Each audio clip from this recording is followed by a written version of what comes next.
And you mentioned also a number of other problems that seem more pressing to us than some of those institutional religion concerns. You mentioned that rather than Pharisaism being our biggest concern, isolation seems to be a more pressing concern. Instead of authoritarianism, narcissism, and nosiness, really lonely despair.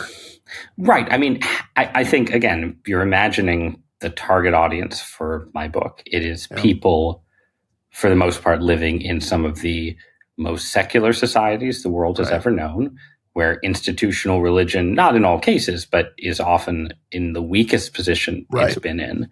And, if you're in that environment, you don't want to spend all your time obsessing about, what might happen to you if you were placed in a time machine and sent back to Salem, or, placed under the rule of a, overly rigid Catholic nun in 1920s Ireland or something, right? Like, for most people, that is just not likely to be part of their experience right now. Again, with exceptions, right? There are cults, there are, abusive forms of both Protestant and Catholic religion in the US. I've known people who've had encounters with those kind of forms. I'm not saying it doesn't exist, but the most likely spiritual danger that the average American is in right now is, sort of hyper-individualism mixed up with sort of isolation, anomie, and despair. And in that environment, you should not always be looking over your shoulder for the Inquisition. You should be looking around you